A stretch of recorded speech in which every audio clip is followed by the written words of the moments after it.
जय श्री राधे राधे दोस्तों, आप सभी का आपके अपने YouTube चैनल अध्यात्म भक्ति में बहुत बहुत स्वागत है।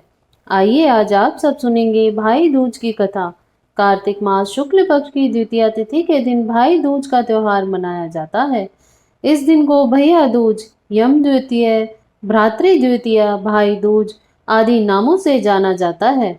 इस दिन भाई अपनी बहन के घर जाते हैं और अपनी बहन का आतिथ्य स्वीकार करते हैं और बहन उनकी पूजा करती हैं, उन्हें तिलक करती हैं, जिससे कि यम देवता की कृपा प्राप्त होती है। भाई की आयु लंबी होती है तथा सुख और समृद्धि की प्राप्ति होती है। आप सभी भक्तों को भाई दूज की ढेर सारी शुभकामनाएं। आप सभी के जीवन में भगवान गणेश जी की कृपा से, लक्ष्मी नारायण जी की कृपा से आप सभी को सभी प्रकार के सुख और समृद्धि की प्राप्ति हो। कार्तिक शुक्ल द्वितीया तिथि के दिन यमदेव अपनी बहन से मिलने के लिए गए थे। इस पर यमुना ने उनका स्वागत सत्कार किया और उन्हें भोजन कराया। इस पर प्रसन्न होकर के यम देवता ने वरदान दिया, इस तिथि को जो भी बहन अपने भाई का सत्कार करेगी, उन्हें तिलक करेगी, तो उन्हें अकाल मृत्यु का भय नहीं होता है तथा सभी प्रकार के सुख और समृद्धि की प्राप्ति होती है। दीपावली के अगले दिन गोवर्धन पूजा और उसके अगले दिन भाई दूज का त्योहार मनाया जाता है। इस बार दीपावली 31 अक्टूबर को थी और कुछ जगहों पर 1 नवंबर को भी थी। तो भाई दूज का जो पर्व धारण किया जाता है, इसे कार्तिक शुक्ल द्वितीया तिथि को ही मध्याह्न व्यापनी लेनी चाहिए। स्कंद पुराण कथन के अनुसार अपराह्न व्यापनी अधिक अच्छी मानी गई है। तो इस बार कार्तिक मास शुक्ल पक्ष की द्वितीया तिथि प्रारंभ समय रात्रि 2 नवंबर 2024 दिन शनिवार रात्रि 8:24 और द्वितीया तिथि की जो समाप्ति है वह 3 नवंबर 2024 दिन रविवार रात्रि 10:06। तो अपराह्न व्यापनी और मध्याह्न व्यापनी के अनुसार 3 नवंबर 2024 दिन रविवार को भैया दूज का पर्व मनाया जाएगा। इस दिन बहन अपने भाई का तिलक करेंगी और उनका आदर सत्कार करके भोजन कराएंगी।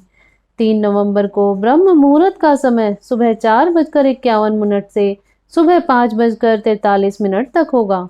सूर्योदय का समय सुबह 6:07 पर, सूर्यास्त शाम 5:15 तक होगा। इस दिन राहु काल का समय दोपहर 3:52 से शाम 5:15 तक होगा। राहु काल के समय के दौरान कोई भी शुभ कार्य या नया कार्य नहीं करना चाहिए, इस बात का ध्यान रखें। योग जो कि सौभाग्य योग इस दिन होगा 3 नवंबर को सुबह 11:40 तक। उसके बाद शोभन योग होगा। नक्षत्र अनुराधा होगा जो कि पूर्ण रात्रि तक मान्य होगा।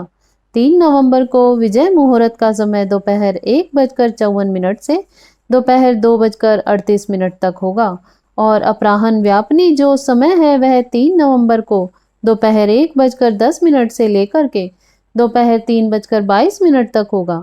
इस समय में विशेष करके बहन अपने भाई का तिलक करें, उनका आदर सत्कार करें, पूजन आदि का कार्य आप इस समय में संपन्न करें, जो कि कुल अवधि 2 घंटा 12 मिनट की होगी। आप चाहें तो विजय मुहूर्त के समय भी तिलक का काम संपन्न कर सकते हैं, जो कि बड़ा ही पुण्य फलदायी होता है। इस दिन विशेष प्रकार से अक्षत आदि के अष्ट कमल पर गणेश आदि का स्थापन करके मम यमराज द्वितये यम पूजनम व्यवसाये व्यवहारे व सकलार्थ सिद्धये मसी पत्रादि नाम पूजनम भ्रातु आयुष्य विद्यये मम सौभाग्य विद्यये च भ्रातृ पूजनम च करेशु। इस प्रकार से संकल्प करके गणेश जी का पूजन करके अनंतर यम का पूजन करें, चित्रगुप्त का पूजन करना चाहिए और धर्मराज जी को, जो कि धर्म के राजा हैं, नमस्तुभ्यम नमस्ते यमुनाग्रजः पाहि माम किम करे सार्थम सूर्यपुत्रम नमस्तुते, इन मंत्रों के द्वारा यम देव की, धर्मराज की प्रार्थना करनी चाहिए। इस प्रकार करने से भाई की आयु लंबी होती है तथा सभी प्रकार के सुख और समृद्धि की प्राप्ति होती है। तो आइए अब सुनते हैं भैया दूज की कथा। कथा के अनुसार एक ब्राह्मण के 2 संतानें थी, एक लड़का और एक लड़की। लड़की बड़ी ही सुशील थी, वह अपने भाई को कभी नाराज होकर बुरा भला नहीं कहती थी। वह भाई अपनी बहन से मिलने उसकी ससुराल गया तो वह चरखा काट रही थी। तभी बहन का सूत का तार टूट गया वह तार जोड़ने में इतनी व्यस्त थी कि उसको भाई के आने का पता ही नहीं लगा। वह तार बार बार जोड़ रही थी पर वह जुड़ा नहीं, और पीछे मुड़कर देखा तो भाई खड़ा था। वह भाई से गले मिलकर अपने भाई के आदर सत्कार के लिए पड़ोसन से पूछने गई।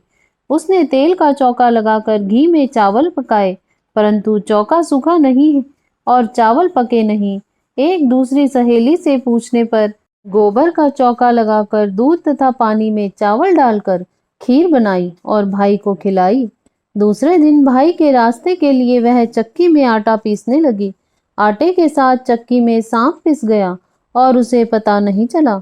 उसने उस आटे के लड्डू बना दिए और कपड़े में बांध दिए। तब वह चला गया तो उसे सांप पीसने का पता चला। भाई की प्यारी बहन अपने बच्चों को पालने में ही सोता छोड़कर भाई की राह पर चल दी। बहुत दूर जाने पर उसे उसका भाई एक पेड़ की छाया में सोता हुआ मिला और पास में पोटली रखी देखी। भाई ने अब तक कुछ नहीं खाया था। उसने सारे लड्डू फेंक दिए और भाई के साथ पीहर चली गई। रास्ते में उसने भारी भारी शिलाएं उतरी देखी। एक राहगीर से जब उसने उन शिलाओं के बारे में पूछा तो उसने बताया कि जो बहन अपने भाई से कभी नाराज नहीं होती हो, उसके भाई की शादी के समय ये उसकी छाती पर रखी जाएंगी। थोड़ी दूर जाने पर उसे नाग तथा नागिन मिले। नाग बोला, जिसकी छाती पर ये शिलाएं रखी जाएंगी उसे हम खा लेंगे। उपाय पूछने पर नागिन ने बताया कि भाई के सब काम बहन करे तथा भाई भावज को कोस कर गालियां दे, तभी भाई बच सकेगा। वहीं से वह भाई को कोसने लगी। गालियां देती देती पीहर पहुंच गई। माँ बाप को बेटी का यह व्यवहार अच्छा नहीं लगा। विवाह की लगन आई तो वह भाई को गाली देती हुई स्वयं लगन चढ़ाने लगी और वह घोड़ी पर बैठ गई। ज्यों ही वह घोड़ी पर बैठी तभी शिलाएं उड़ती हुई आई और पुरुष के स्थान पर नारी को देखकर वापस चली गई। ऐसा देखकर बारात के लोग उसे अपने साथ ले गए। फेरों का समय आया तो उसने अपने भाई को पीछे धकेल दिया और गंदी गंदी गालियां देकर फेरे ले लिए। वह सब काम स्वयं कर रही थी, यहाँ तक कि सुहाग रात को भी भाभी के साथ स्वयं सोने चल दी। समय आने पर नाग नागिन उसके भाई को काटने आए। वह तो जानती थी, नाग नागिन को मारने की तैयारी पहले से ही कर रखी थी। नाग नागिन को आता देख उन दोनों को मारकर जेब में रखकर 3 दिन तक सोई रही। सारे मेहमान विदा हो गए। तब उसकी माँ को उसकी याद आई कि उसे भी विदा करें। विदा के समय उसने अपनी माँ की उपेक्षा कर गुस्से में बोली कि मैं इतनी नीच नहीं हूँ। उसने मरे हुए सांपों को दिखाकर बताया कि नाग नागिन भाई भाभी को डसने आए थे। मैंने अपनी जान पर खेलकर भाई के जीवन की रक्षा की है। इसी भाई के पीछे मैं अपने बच्चे को पालने में रोते चिल्लाते छोड़कर आई हूँ। मेरे भाई भाभी को किसी प्रकार का कष्ट ना हो। यह कहकर जब लौटने लगी तो माँ और भाई ने उसे रोका और आदर के साथ विदा किया। सभी लोगों ने उसकी बहन की इस कार्य के लिए प्रशंसा की। तो जैसे उस बहन ने अपने भाई की रक्षा की, वैसे ही भगवान सभी के भाइयों की रक्षा करना। तो बोलिए प्रेम से धर्मराज की जय, यमराज की जय, सर्व देवी देवताओं की जय। तो आशा करती हूँ आपको यह जानकारी और कथा श्रवण अच्छी लगी होगी। ऐसे ही ज्ञानवर्धक जानकारियां प्राप्त करते रहने के लिए, व्रत पूजा आदि के बारे में जानने के लिए यदि आप हमारे चैनल पर पहली बार आए हैं तो चैनल को सब्सक्राइब कर लें ताकि आने वाली वीडियो की नोटिफिकेशन आपको समय से मिलती रहे। वीडियो को लाइक करें, शेयर करें। सुखी रहें, स्वस्थ रहें। जय श्री राधे राधे। धन्यवाद।